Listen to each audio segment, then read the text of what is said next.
दोस्तों ये कहानी है एक ऐसे लड़के की जो पढ़ाई में एवरेज था।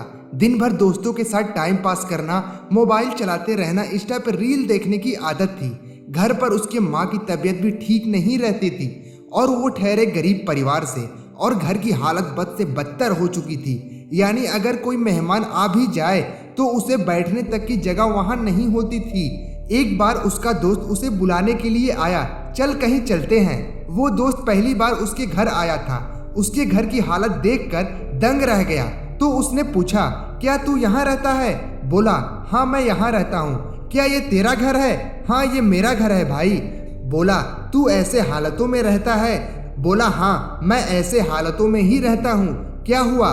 थोड़ी देर तक उसका दोस्त चुप बैठा रहा, लेकिन फिर वो बोला, वाह मेरे दोस्त वाह, तेरे घर की हालत बद से बदतर है। माँ घर पर बीमार पड़ी हुई है, पापा दिन रात काम करके थोड़ा सा पैसा चुका पाते हैं और उससे घर की खर्च चलाते हैं, और तू दिन भर मोबाइल चलाते रहता है, दिन भर दोस्तों के साथ टाइम पास करता है। तुझे अपनी कैरियर की चिंता नहीं, और तेरी घर की हालत बद से बदतर हो चुकी है। तू एक बात बता, किसको तू धोखा दे रहा है? अपने आप को, अपने माँ बाप को किसको धोखा दे रहा है? उसके दोस्त ने कहा, तू चल मेरे साथ। वो बोला, कहाँ चलना है? नहीं तू चल मेरे साथ। तो उसका दोस्त उसे वहां ले गया जहां पर उसके पापा काम करते थे। उसके पापा एक फैक्ट्री में मजदूर थे। वो वहां पर बैठे हुए थे, पसीने से तरबतर होकर उनकी हालत बद से बदतर हो चुकी थी। शरीर में पेन हो रहा था, और उनके पास ही उन्हीं के फैक्ट्री का एक और मजदूर बैठा हुआ था और उनसे कुछ कह रहे थे, और कह रहे थे कि यार मेरी पत्नी घर पर बीमार है, इलाज कराने के लिए पैसा भी नहीं है। मैं दिन रात मेहनत करके सिर्फ 2 वक्त की रोटी जुटा पाता हूँ, और उससे सिर्फ घर की खर्च चलाता हूँ, और कहीं पैसा बच ही नहीं पाता। अभी तो बेटे की स्कूल की फीस भी भरनी है। यार इससे बेहतर तो मौत ही है। जिंदगी दुख का दूसरा नाम बन चुकी है। मैं तंग आ चुका हूँ इस जिंदगी से। अब तो सिर्फ मेरा बेटा ही मेरी आखिरी उम्मीद है। उसके पापा कह रहे थे, एक दिन मेरा बेटा इससे भी बड़ी फैक्ट्री का मालिक बनेगा। वो लड़का और उसका दोस्त दोनों उस चीज को देख रहे थे और पूरे गौर से सुन रहे थे। तभी उसके दोस्त ने कहा, देख कैसे जीते हैं तेरे पापा।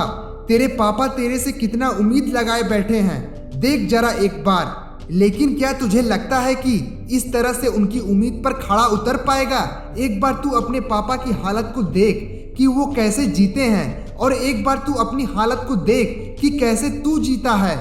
वो 2 कौड़ी का मोबाइल तेरे पापा से बढ़कर है। वो 2 कौड़ी की लड़की कुछ पलों के लिए आती है और फिर चली जाती है, वो तेरे पापा से बढ़कर है। वाह मेरे दोस्त वाह।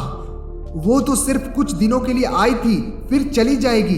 तू बदल अपने आदतों को, हालातों को। ये सब देखकर और ये सब सुनकर उस लड़के के खून के आंसू टपक गए, और उसने वही निश्चित किया कि जिस फैक्ट्री में मेरे पापा काम करते हैं, आने वाले 5 साल के अंदर अंदर इससे भी बड़ी फैक्ट्री का मालिक बनकर दिखाऊंगा। और उसके अंदर से एक चिंगारी उठी, मुझे कंपनी का मालिक बनना है, एक बहुत बड़े कंपनी का मालिक बनना है, नौकर नहीं। और जैसे ही उसके अंदर से चिंगारी निकली थी, उस दिन से लगातार 15-15 घंटे पढ़ने लगा। उसके दिमाग में सिर्फ एक ही लक्ष्य था कि मुझे बहुत बड़े कंपनी का मालिक बनना है। उसके लिए मुझे क्या करना होगा? उसके लिए मुझे पढ़ना होगा, और मैं पढ़ूंगा। कोई माई का लाल ऐसा नहीं है जो मुझे पढ़ने से रोक सकता है। और आखिरी के सिर्फ 1 महीने पढ़कर पूरा यूनिवर्सिटी टॉप कर दिखाया। सब लोग हैरान हो गए कि ये कैसे हो गया। सबकी आंखें फटी की फटी रह गईं, सब लोग दंग रह गए। जब उससे पूछा गया कि तुमने ये सब कैसे किया, उसने कहा कि मुझे जिंदगी में कुछ नहीं चाहिए, मुझे तो सिर्फ अपने पापा के सपने को पूरा करना है। और उनका सपना है कि जिस फैक्ट्री में वो काम करते हैं, उससे भी बड़ी फैक्ट्री का एक दिन मैं मालिक बनकर दिखाऊं।